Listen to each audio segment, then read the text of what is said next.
I don't think we have that working. Well, should we go through department by department and see where we're sitting with our CIP funds? Let's go. Does that sound? Yeah. Are you thinking this is gonna be 3 hours or is it Oh, closer to heck no.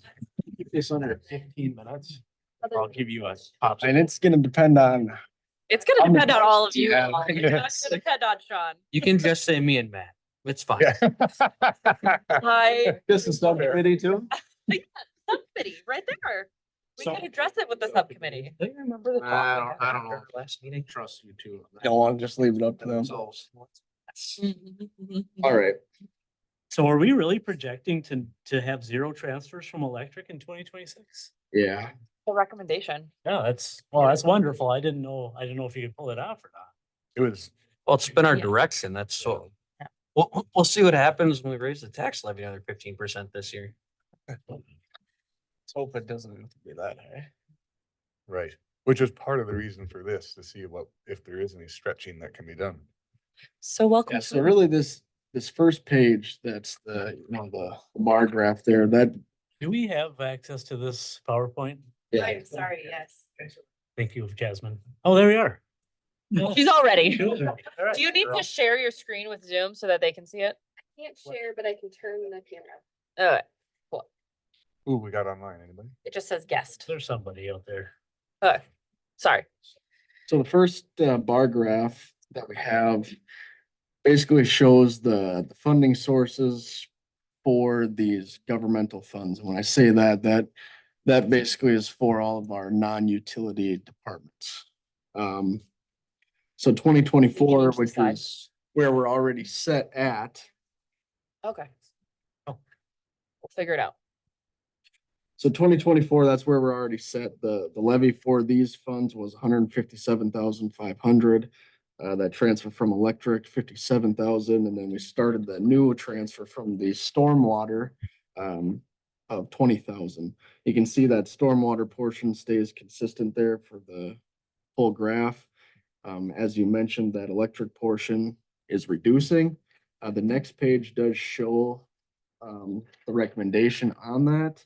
That was done from a rate study from the electric engineers back in 2022. And on there, that bottom slide does recommend so I guess at this time we had 3 different transfers out of the electric fund. We had the electric CIP, they were transferring out to go into the CIP fund. We're no longer doing that. We're keeping that money in the electric fund. So you can kind of disregard that 81,000. The part that we're talking about today really is the CIP that's going to other departments that at that time was 207,000, and then below states how to reduce that over the next few years until 2026, where we get that down to 0. So that's what we've been following, and that's where this graph follows. And then it shows basically through all the next slides to be able to fund the equipment based on discussions with the department heads. That's where funding needs to be, with our levy jumping up in 2026 to 240,000. He means the first side. Sorry. Go back to the side. Sorry. Keep jumping around. Yep. Oh, the bar graph? Yeah, the bar Back to the graph. bar graph. So Is the 240. I guess at this time, that's just showing you numbers as we go through the next few slides. That'll make more sense, or how we get to those numbers really. But without that electric portion, the levy does have to jump up to meet the needs of, what's been laid out to this point. However, part of the reason why we're doing this is for you to see if you don't want the levy to go there, then we have to come up with where we possibly might, make a cut or prolong the life of equipment, whatever. Yep. So the idea to reduce the amount of transfers from the electric fund to the general fund was before my time, if I recall. Yep. So what was the reasoning behind that? So, Go ahead. electric fund was used kind of as a piggy bank to buy fire equipment or office needs or whatever the case is. And that's not actually considered best practices. Okay. And it's not what the council had decided is it's not a great representation on how assets should be acquired outside of the electrical department. Does that sound pretty well like a summary? I would word it differently. Brandon will word it differently Okay. right now. I would say that as an enterprise fund, the electrical fund is supposed to make money, that it is supposed to be used to offset the levy in some ways, but it is not supposed to cover nearly as much as we have been, and we've been rating it too fast, too large, and too often. It's been the go-to because I think as we've talked about in a few different meetings, the goal is to have a rather large reserve in that, so we don't pay insurance premiums. So it's literally a pot of money that sits there. It sits there for a purpose, but when you're short other places, it's a pretty dang attractive pot of money. And I just think not they, we, I guess, as a council, for years have been rating it too often. We've depleted the reserves down to a level that we've identified as being unsustainably low. So the self-insurance is Yeah. saving us a lot of money. And I would say to just build off of what Landon's saying, it's not that we can't use the electric fund to maybe possibly fund some different items. It's just that for a while it was probably used too much. So we're trying to reduce that to find a more stable level, not to say that at some point we couldn't utilize those if that was the decision of the current council. And back in 2022, we made the goal to reduce it to zero because might as well aim big, right? I don't think zero is probably the correct move, especially not forever. Yeah, okay, Uh, that's kind of where I was going with the but- question. For now, at least, we need to get it to we need to get the number we take out to a place where the electrical fund is reliably growing its reserves until we meet whatever threshold it is we set, which right now is it's X amount of, it's a percentage of their net or of our net property in it, because In case of total, Yeah, because and it can take a long time for FEMA to kick in money Yeah. if we have a disaster. and I want to say it was 100%, but About 85. whatever the number was, I don't remember. I'll just point out too, also on that, the sheet that shows about that electric. We have that transfer to the general fund at that 415,000. We have, reduced that here in 2023 by raising the levy. So that's just another thing to keep in mind, that we have reduced that, so you can use that for what you like, I guess. I believe Matt's correct. I believe it's closer to FEMA would do 85 and you're supposed to kick in around 15. Which is it's somewhere in $1.5 million, is that? I will have to look back at the electric Used to fund have that in my presentation. memory. Yeah, I don't remember what it is up top of my head, but what we were discussing at that past meeting is now that most of our stuff has moved below ground, or a lot of our stuff Yes. is reducing Risk. the value of what we consider needs to be covered at that whatever percentage level we decided upon Yeah. or has been decided on. Yep, I agree. So we'll move into kind of get into these individual departments. So I'll start with the page that has the airport and the library on it. So these are savings that are in that broader CIP fund that we have. The airport,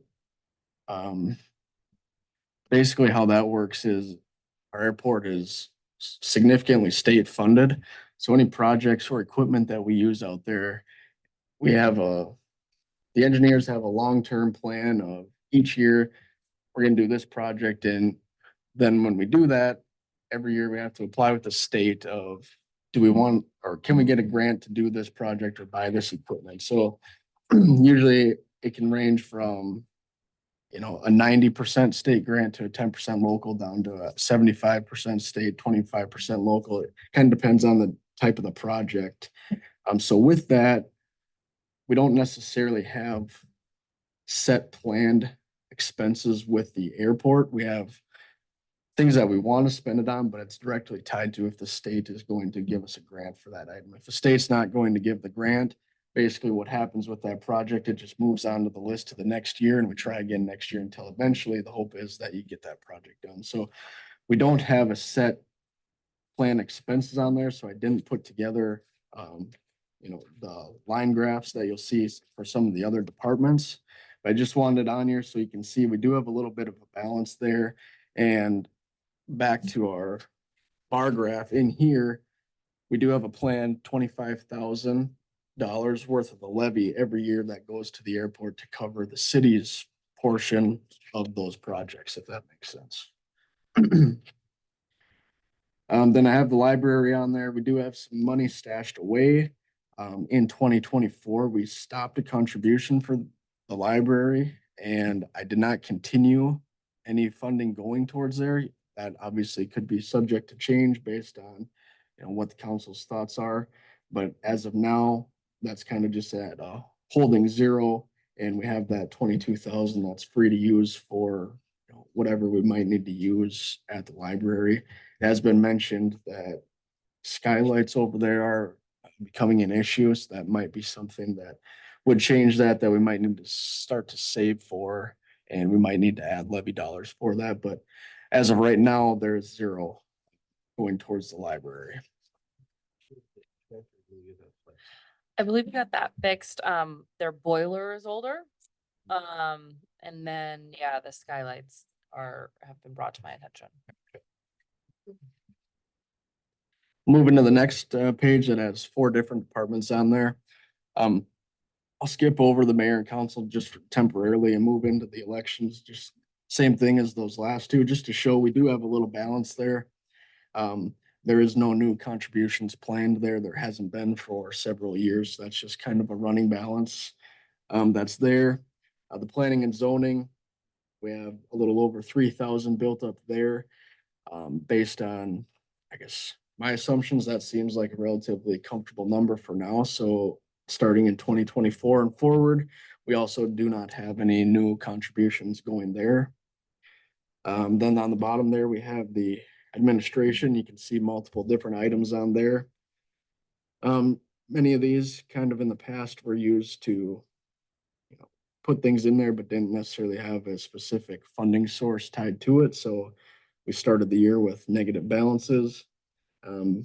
By moving a few of these dollars around, plus back in the fall or late summer, I don't remember the exact timeline, we did a resolution to transfer in some of the money out of the general fund from the ARPA funds to cover for those city hall improvements from the first go around that we would no longer be getting funding for. Can see there in the administration, we do have a relatively significant amount of money that's sitting there. Staff could make recommendations on what we could possibly use that for. A few things that have come up are if the building project moves forward, part of the project does not, I guess, allow for any new furniture or desks or anything of that nature. So we could possibly use some of that money for that if the council is comfortable with that, just because of new sizes of workspaces. We can reuse some of our stuff, but some of it might not be able to be reused. So we might need to invest in some different things like that. So we could use that there unless council has a different direction. Then I'll move back up into the mayor and council there. So we have a savings there, and this is pretty much directly related to saving for buying the tablets or a mini PC for new council members. So the way that I structured this, if you go to the next page, that looks like this. I basically just structured it so that we need to buy 2 new tablets or PCs every 2 years.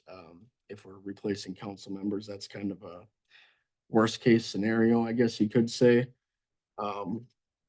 This is an area if you feel like that's not something the city needs to provide, or if, we do think we need to, that's why we have the plan there. If we want to change it, certainly we can change. We have a little bit of reserve there. So you can see for 24 and for 25, we're putting $0 away. Then for few years, we put $500 and then have to jump up to 1,000 as we kind of deplete that a little bit if we're buying 2 every year. The next page will get into the line graph that just kind of shows that in a graph form of, the top line is the cash that we have saved for the mayor and council now. The bottom line is going to be those expenses every 2 years and kind of how it reflects that cash with those contributions from the page before. The next has the police, code enforcement, and civil defense. I'll jump over the police just for a moment. The code enforcement, I don't have a graph for because similar as the other ones, we don't have set expenses for that. But what that money is set aside for is for basically blight. If the city acquires a property and we need to tear down the house or garage or clean up the yard, whatever it might be, we do have funds set aside for that. We do have that contribution jumping up to $5,000 a year. 2023, we had a reduction just to kind of make the math work for some of the other departments, but that it's historically been closer to that 5,000. So we jumped back to that in 24 and moving forward. On the civil defense, we have a pretty decent fund set aside there. We're still looking into possibly what the siren replacements would be if we needed to do that. We don't have the exact numbers. So just because we don't, we're going to drop that contribution down to 1,500 just because we feel like that is a relatively good base. And if we find out that that would cover the replacement, we could probably stop that 1,500 altogether. But for now, we're going to drop that down to 1,500 moving forward. Is it eventually things break, or is there something known that's wrong with it? That's more of a just eventually at some point the sirens would need to be replaced, I believe. So then we'll jump back to the police up at the top there. The major items for the police are squad car replacements and squad laptops. Those are kind of the reoccurring items. We do have a significant savings there for radio upgrades. That's kind of from what I've been told, a federal regulation that by some certain point in time, we may possibly have to upgrade all of our radios and the software with them. There is no set date. We feel like that number that we have in there right now should be able to cover basically all of the public safety radios that we would need to buy. So we're going to stop contributing to that and kind of just let that balance sit there until we know more definitively that either we need it or we don't, and then decide what to do with that money at that time. And we did upgrade some radios, it looks like. So that 58,000 in 2023 is actually not related to radios, but since we had such a significant savings set aside, we used that balance to buy some other things. So that 58,000 is the new tasers and all the expenses related to the body cams and the body cam server that they had to upgrade.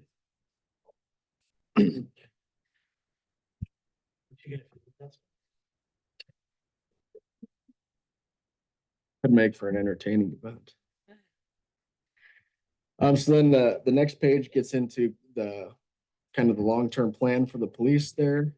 So this follows under the plan, possibly somewhat was discussed at the last meeting of 5 vehicles, and they get replaced every 10 years.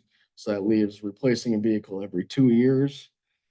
Because of being slightly behind, that schedule follows with 1 in 24 and 1 in 25, but then starts to follow that 2-year schedule.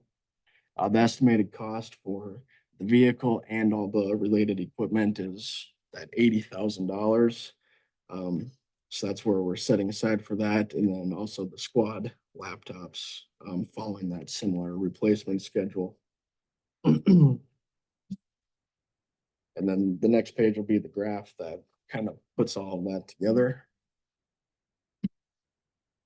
Yes,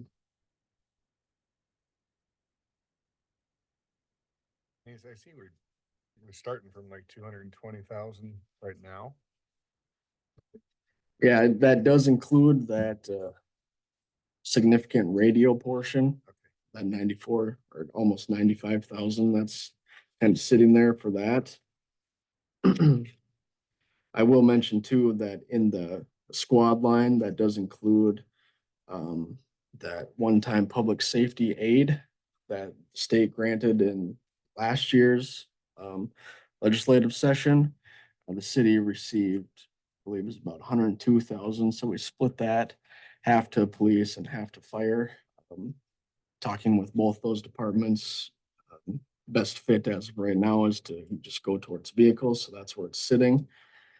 At the time that it came out, there was no reporting requirements related to it. They did have kind of a guideline of what it could be used for and what it could not be used for, but there was no reporting requirements. However, there's been a proposed bill in the current legislative session that would change that, and there would be requirements. So we're kind of waiting to see on that if there will be actual reporting requirements on that 102,000. What kind of restriction comes along with the reporting requirements? I think it had to do with the use of force stuff, right? Yeah, you can't, that's if you can't use of force, you can't use it to supplement a pension. Settlements, I think was part of it or something. Yeah. like that. Yeah, anything, you can't pay for any kind of lawsuits against you.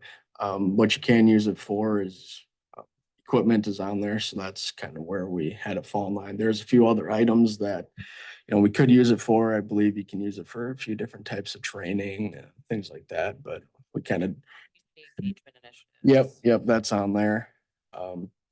So depending on that reporting requirement, we might, possibly have to show that we use that on some of those different things, just how the timeline lines up. But as of right now, we don't know if we need to do that or not, so we'll continue with where we have it for now.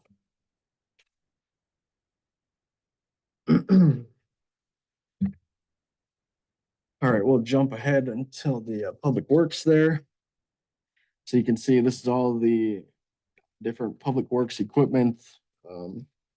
I guess I've kind of said it, but just to make it more clear, I've sat down with each of the department heads to kind of lay out what's all their equipment, what do we need to save for, what the useful life is, or what the estimated life is, things like that. So that's where a lot of this information comes from. Was there anything that came to light for any of the managers or yourself that was like, oh, So one thing about these plans, like, these sheets right here that have the full like 10-year plan. There's been one of those in place for all the departments already. We didn't have to change too many of them. There's a few where it's maybe, yeah, we probably should save for that equipment that's not on there. We need to put it on there. For sure, all the real high dollar items were on there. But some of the lower level equipment maybe was overlooked, I guess, in the previous plan, but I don't think there's really anything that maybe jumped out too much to everybody. So that first page just shows kind of what's saved as of the end of 2023. And then the next page goes through the plan.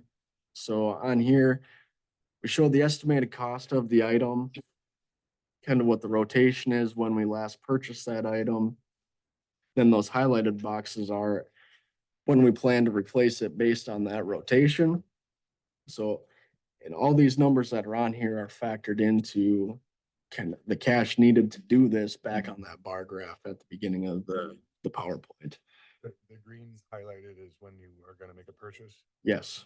And then the number in there is the addition to that? Yep. fund So number? then the numbers going from left to right is the amount each year that we're saving for that item. Okay. The cost of the item is going to be on the far left, right next to the name under the estimated cost. Okay. So with that, we try to space things out somewhat. You can see there's a few years where maybe a few things get built up. But there's not necessarily many years where you don't have absolutely anything. So it's, like I said, it's trying to space it out, but we're also trying to follow that rotation of if we're planning to keep this thing for 15 years or 20 years, that's when it happens to fall. You know, my plan from this point on is, you know, at least once a year, kind of reevaluate this and make sure it still makes sense and it's on track. If it's not, you know, figure out what we need to shift around or whatever it might be, if something needs to delay a year or whatever it is. We'll kind of continue to look at that, like I said, at least once a year moving forward. One question, this is just, I don't understand. Like I said, half a payloader? So with that, half the cost. So with the payloader, we split the cost between the Public Works and the Parks Department. For these ones, all the ones that are half, like the pickups and the skid loader, you know, one of the tractors, those are all split between the Public Works and the Parks. The backhoe on there, we have that split between Public Works, Parks, and water and wastewater. So that's where we have, that's a quarter cost. That's what all that means. I understand, thank you. Then we have the Public Works graph. Like I said, the top line shows the cash that we're saving for that department. The bottom line is those expenses put into a graph form. You know, we kind of have some spikes there that's can't really avoid. That's just because of some high dollar items, you know, like the snowplow that they're just buying, that's $210,000. So you're always gonna have some of those spikes in there. You can't really avoid that. Big bill to cash for a while there. That's just because we're not replacing anything? That's 25. It's just that we're replacing lower value items, or then in that 2032, if we go back to the page before, in 2032, we're planning to replace another snowplow, which by then we just, for this purpose, we have the estimated cost at 230,000. So that's a high dollar item. And then in 2033, we're planning to replace the street sweeper, which is another high dollar item. So that's where we build it up for a while and then takes a big hit and we'll slowly build back up. And the money, when we're saving it and holding it, and I appreciate we're doing that, is it being put into an interest-bearing account? So, yes, you know, something safe, of course. Yeah, so all of our money really is kind of, it's all pooled together. It's so we have our checking account that we keep a balance in, but then yeah, everything else as of right now is in CDs. I've been looking into through the League of Minnesota Cities. They have it's called the 4M fund. It's just a investing fund specifically for Minnesota local governments. The city's had an account there for quite a while. It hasn't been utilized much recently. Yeah, so they can do either a money market or they can also do CDs. So I'm looking at probably putting some money in there and, you know, they help out with that. So all of our money does earn some interest no matter what, because even our checking account has interest. It's just a lower interest rate, but no matter what, we are always generating interest on our cash. And we are relatively restricted as a government on what we can invest in. It's basically money market and CDs is kind of your only options. I mean, there's a few other things, but that's your safe options, I Is guess. that income tracked anywhere? Um, Rolled in. so, and it really gets allocated out amongst all the funds and all the departments based on what the cash balance is in that fund. So it's like, I guess we don't, it does show up, like Landon said, on the financial statement. It'll show interest income on there. Like for these, I mean, on some of these pages on here, like we do have an interest line on there. So like the Public Works gained that almost 7,000 of interest. However, from the year before, because of market value adjustment, we had a negative number. So we didn't really gain in the Public Works. It's kind of hard to explain. Basically, the CDs that we had were bought at a lower rate. The interest rate went up significantly in 2022. So because of that caused basically a market loss until that CD matures. I could explain it better in a different time if you want.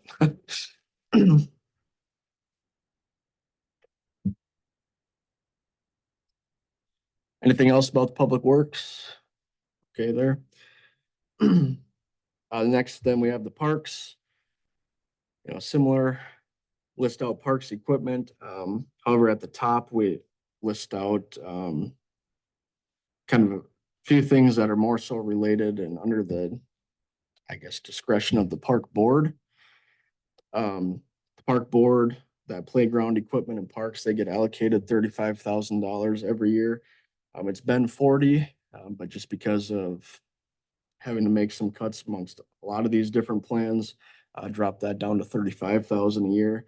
And that's basically for them to make any improvements that they see fit for the parks. The park board meets once a month, first Tuesday of the month, and they usually go over those discussions. So, they talk about, improving basketball courts. Last year, they put in the volleyball courts. If any of the shelters need any improvements, they talk about different things like that. So they get that allocation of 35,000 to basically do what they seem fit. They're meeting tomorrow. And then we have the trail on there, which we've talked about multiple times. And then, like I said, all the equipment. For clarification, if you don't know what a WAM is, it's a wide area mower. It's just the abbreviation. And just like the public works, we have the plan of what we're setting aside each year for those departments when it needs to be replaced. That one. Or- It's a very large mower. They mostly use it out at the airport. And we're actually, that's one of the grants that you just approved at the meeting, is to get a new one of those. So because that kind of falls into that airport category, we removed it out of the public works category, since we can utilize that airport grant funding to get the new one. So, well, we can't use that for the parks though, right? Well, It's used for the airport. I mean, Rainbow Park. It's used For for the the airport. Moving on. okay, It's not a GPS tracker. got it, It's used for the airport. got it.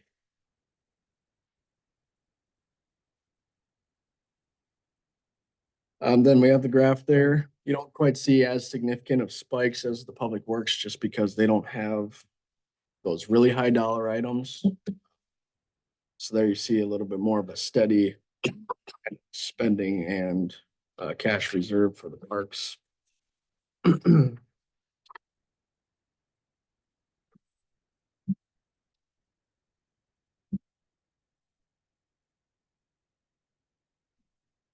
Still reviewing the parks, or move on? All right. Next up, we have the fire department. As you can see behind me, I invited the current fire chief and former fire chief to, possibly give some input on this. This is, out of this whole thing, this is maybe the one department where we probably have the biggest issues and the things to figure out. But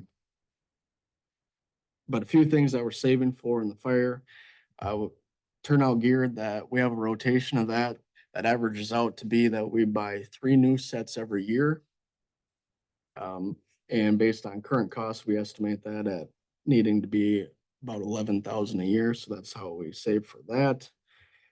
We're starting a savings in 2025 for SCBA and related equipment. That's on a 15-year rotation. The hope for that would be that we would be able to get some sort of a matching grant by the time we need to replace it. That's relatively common for smaller towns to be able to get some kind of a grant, whether it's a 50-50 or whatever it might be. What is the cost of it? Well, the last time it was replaced in kind of 2 different sets. I believe it was in 2021, correct? Roughly around 2021. And between the 2 different purchase times, it was about $100,000. That's the breathing equipment. So, we're planning to have that replaced. We kind of came up with this $6,000 a year should be able to cover us for, if we are able to get a grant.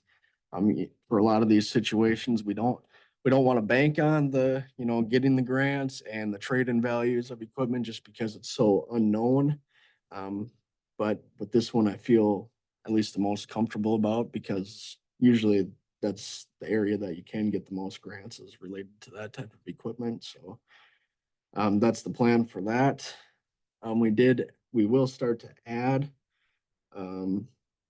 TRT ropes. They have ropes for different types of recoveries that they need to do. And they have a 10-year life and they need to be replaced, so we need to start to plan for that. We'll replace those in 2029.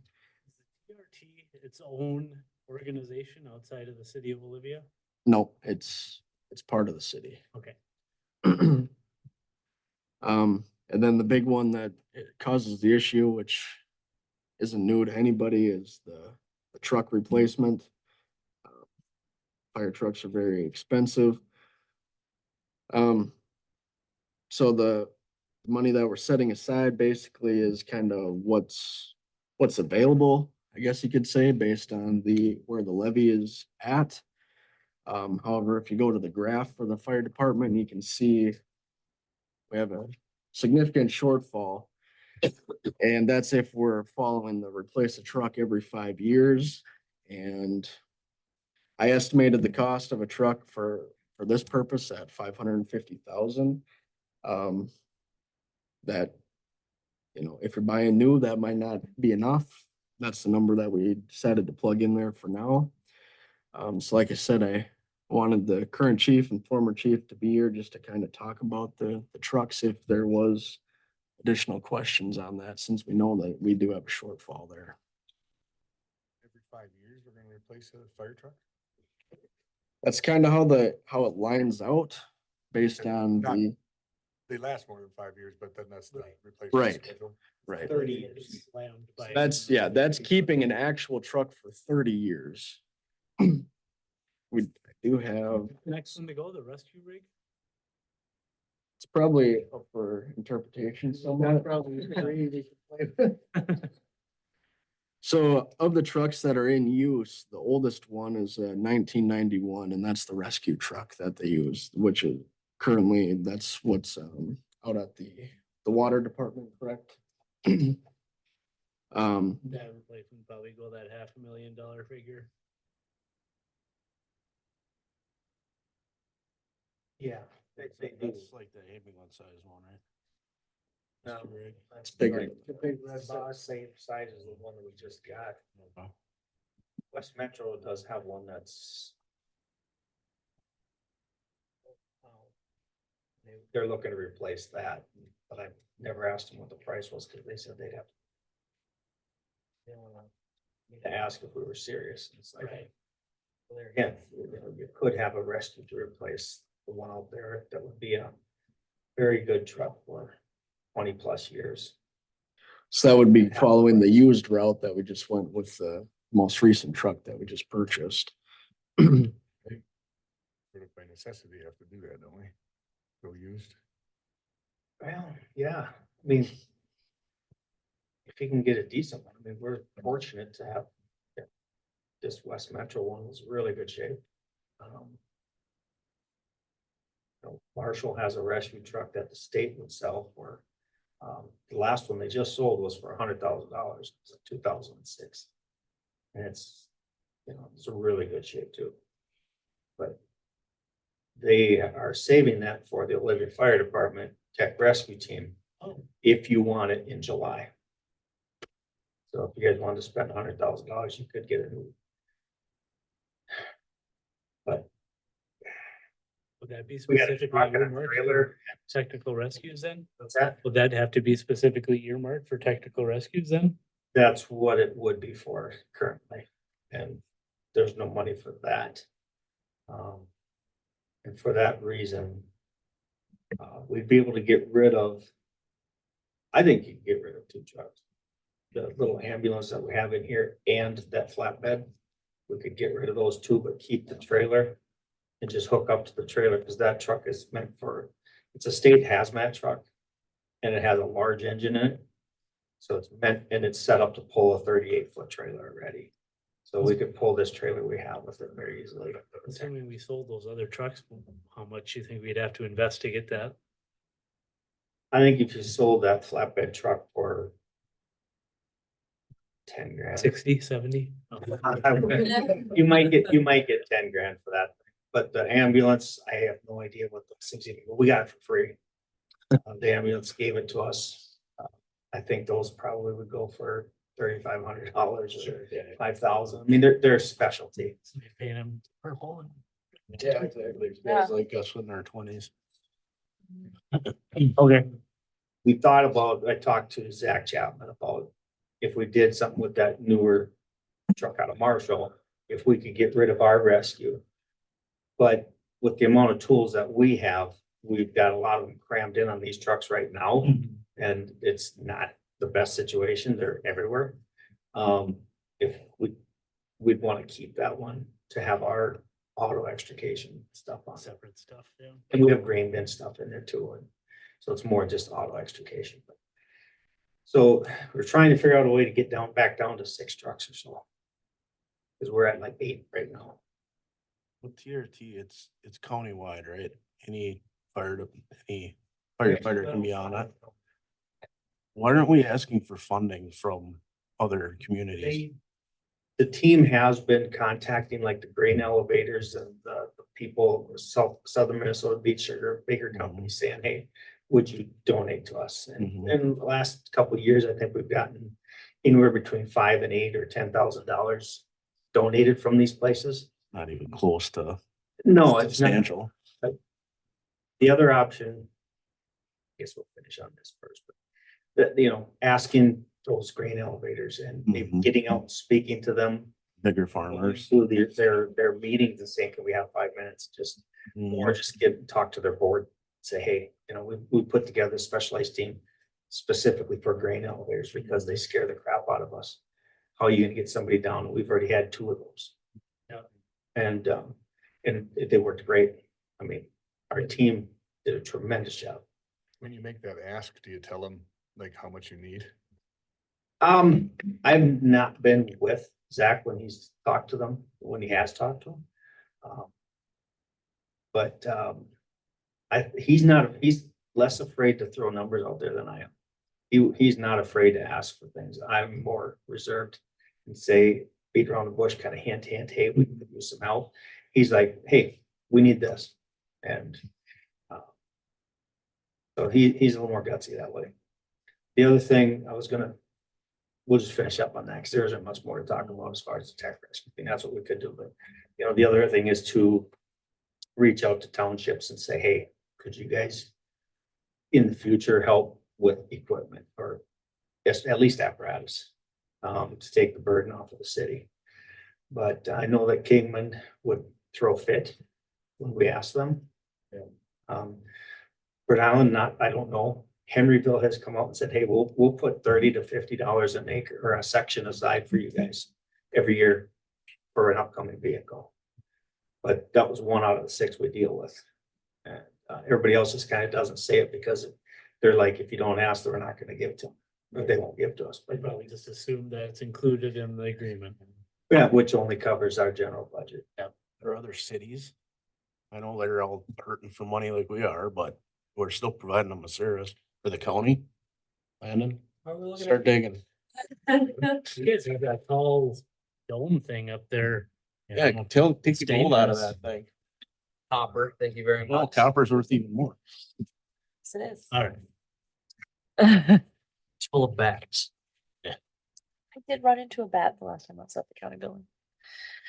So, and really, if we're going based off the 30 years, we have a 1991, which should have been replaced by now. You have the tenders in 1993 should have been replaced by now, and you have engine 1 that's 1995. So we obviously can't follow the 30 years on all of those. We're already passed on 2, and we're not going to be able to replace 3 trucks in 2 years. But somewhere got to come up with a better plan.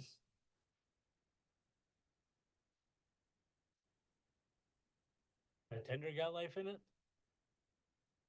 That's some life. It's pretty rusty. Yeah. There's some things, but I mean, it's not going, it's gonna look like a piece of crap going on the road, but it's gonna work. Really what you need is a chassis and water.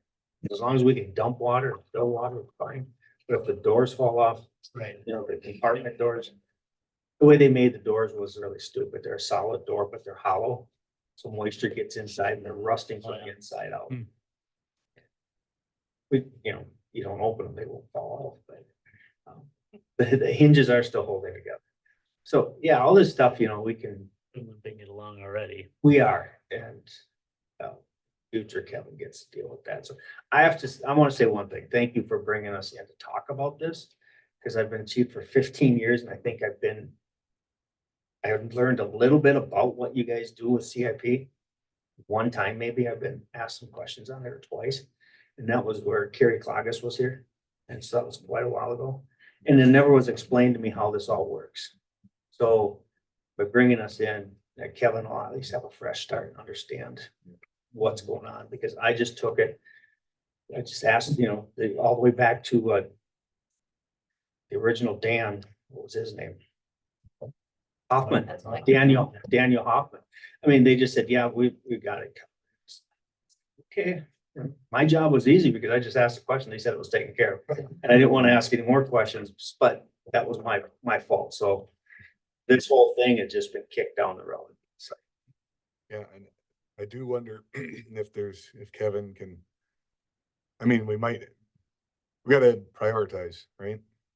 So it's like, what is the most important? And then we gotta, Sean, you know, we keep thinking how we stretch the dollars we have, so cause yeah, that one's, the fire department is a problem. and there's certain trucks you can't buy used. I mean, I've looked at used tenders, which is the water tankers. They're either ridiculously priced or they're wore out. Yeah. But to find a good engine, you can go to the larger cities and find something because they're on a 10-year rotation. But they don't use tenders. So everybody who has a water tender like us is a rural department that runs them for 30 years. Right. And then same with our rescues. You know, our What's a tender do? What's it? How's water? Hall's water. Come back to come to a water source to fill it up in case you're not near a hydrant. Okay. Yeah, we say tender because technically a tanker is what we used to call it, but then when you talk to the guys in the government, a tanker is actually an airplane that comes and scoops water and dumps it. So I was educated on this fine yeah, point. if you ask higher up governments, they'll say, yeah, we need a tanker. They're gonna show up with an airplane. Yeah, that's not so good. That'll probably work. Good word. Hold your helmet on. Yeah, and the other thing would be is talking with Rhode Island and Danube Fire Departments and their chiefs. They're in the same situation we are. They don't necessarily have townships really help out. They will ask and then they'll get some smaller donations. Danube probably has the best support from their townships. But they're all in the same boat that they just can't afford stuff. So they're all looking for used stuff all the time too. And there is such a thing as called the shared services or a taxing district or something like that, have their own fire district. You could do something like that in the future and then consolidate. Because between the three of us, we have, I think each town, east and west of us has at least 2, maybe 3 engines, and we have 3 engines. So you could have anywhere from 7 to 9 engines. I don't know exactly what they consider their engines. Talk about consolidating and then building a tax district. How does that typically work? By acreage or by like structures, or how do they determine who gets what cut? That would be hard to do. I figured out, there's a couple of communities that do this already, up in the, I don't want to say Hibbing area. They do it. We just follow their blueprint. We received a grant a few years ago, 2014, to figure this out. Or no, it was later we got the grant to figure the shared services out. We're still working on that. So we've, all the fire departments, the firefighters we're 100% in favor of joining, having one station or one department, 3 stations. And even cut back to 15 guys in each station if you had to. Was Danube and Rhode Island, right? Yeah. And I think once you do that, there will be other communities that are gonna say, well, we'd want in. Is it possible that if you had a shared service like that, you said everybody has 3 engines, well, could we drop down to 2 engines and then use that money to get a different vehicle so that between the three stations or whatever ends up being, there's all the different kinds of equipment you need, and then you just kind of respond as one unit with that. Yeah, it would be like the larger cities where they would call for, you know, a rural barn fire. Northeast of Olivia, you'd say, you know, Bird Island Station, Olivia Station, you needed engine, whatever, engine this. So you show up with two engines. The problem we have is we need people haulers, so you're gonna end up with all your trucks out there anyway. Hmm. Otherwise, everybody's gonna drive their personal vehicle out there and you're gonna have, you know, 28 personal vehicles sitting there. It just won't work. So there's some drawbacks to it, but at least you wouldn't have to maybe have 9 different engines. We're the only town that complies with ISO, where you keep one engine in town when you go to a rural fire. So we send 2 trucks out, one has to stay in town. Stupid rule. We've got all the firemen are out there at the scene. So somebody's gonna take a fire truck, drive back to town, get this one, go to a scene. You're better off having it there with you, guys can drive direct. And that's how we handle it. So we always say that we have an engine still supporting the town. It's just parked out there. But As long as it checks the box. yeah, and we've gotten by with that, even with that one sitting out there, that old yellow thing. That counted as an engine. They didn't know that it would only run for 20 minutes because that's all the amount of gas we could put in. But it worked, it pumped water when they needed to pump water. Flintstone it. Yeah, so that's just a Somewhere in the city limits. with your guys' help, Kevin and Sean can get this figured out, get us back on a path to some normalcy. Sustainability. Yeah, Use a 15-passenger van rather than yeah, we used use to, a tanker. that's what that rescue is we have out there. Yeah. That thing alone can haul, well, seatbelts, there's 6 in the back and 2 up front, that's 8. But we've had 10, 12 guys 10, standing. 12 guys, yeah. Nobody puts their seatbelts on. It's like I put my seatbelt on every time in the back of the ambulance. So, anyway, I just wanted to say thanks. Yeah. For allowing him in and can understand it, which I didn't. I didn't fully understand it. Well, moreover, thank you, Elizabeth and Sean, Yeah. for putting an effort on this. This is exactly what I wanted to be able to see.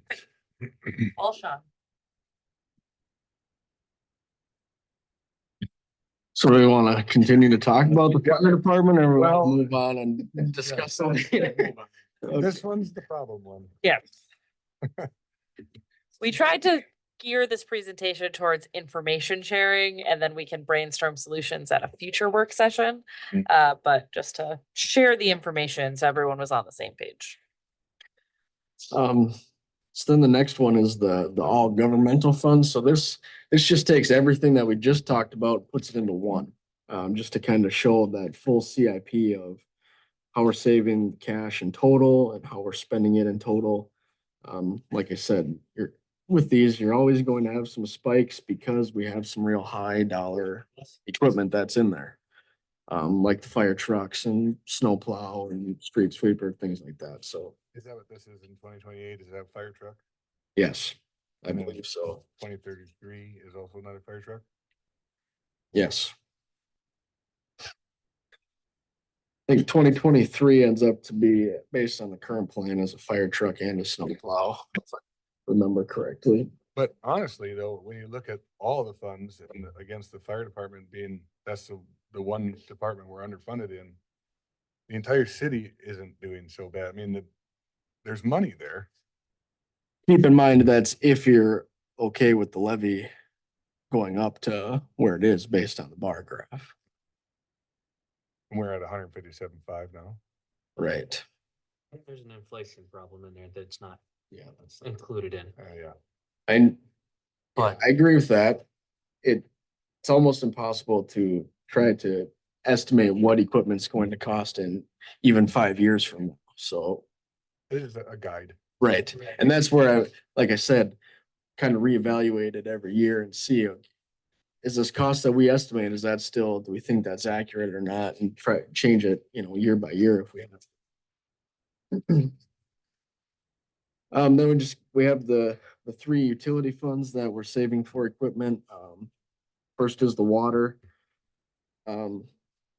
Overall, there's not a lot of equipment that the water fund uses, the most expensive being their trailer vac.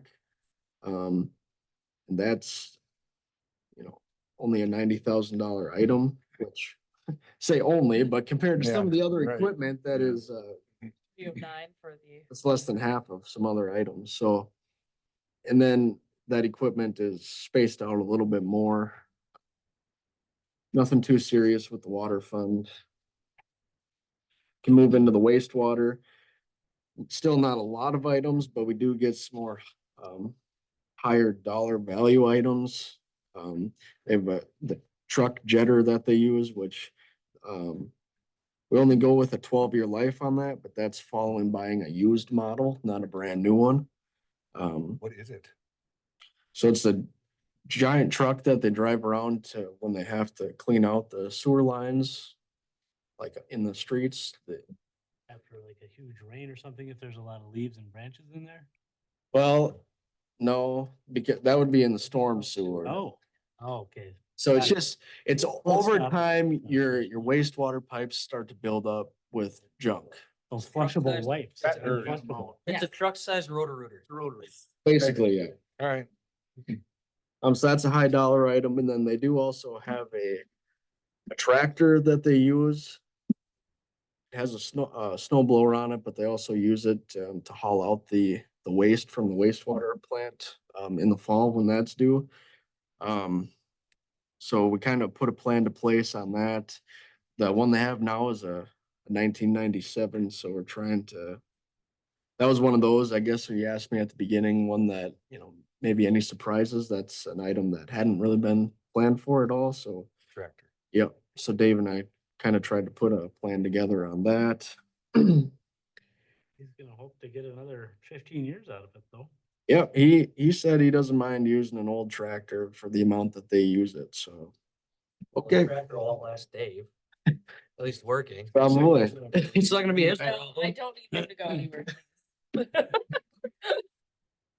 Last department we have is the electric fund. Same, not a whole lot of equipment items, but most of them are pretty high dollar items. Just from Troy being in here, that large bucket truck, 310,000. Small bucket truck, their Derek Digger. Whatever, A so. lot of these are pretty well up to date though, huh?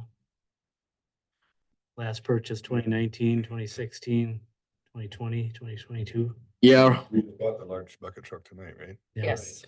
Yep. The other the good thing about the electrical department and the utilities is that you're buying this equipment and you're getting revenue for them. Right. yeah, and that's, we made that change in the fall where before we had been saving for those items in the same fund. Now we separated out. So the water's money that we're setting aside is still in the water fund, and the wastewater's still there, and the electric still in the electric fund. We're not moving it around back and forth and all that stuff that was going on And before. if or when we get a reserve built back up in the electrical fund, we could talk about Of course. Yes. transferring that extra money that they might have towards the fire department or. Certainly. So the electric's graph, just because some of their equipment is so high dollar, it looks pretty volatile on there, but that's just kind of the way it's going to look. Then the last slide I put together just shows now everything that we just talked about for the governmental funds and the utility funds, just the projected spending based on all those plans we went through per year.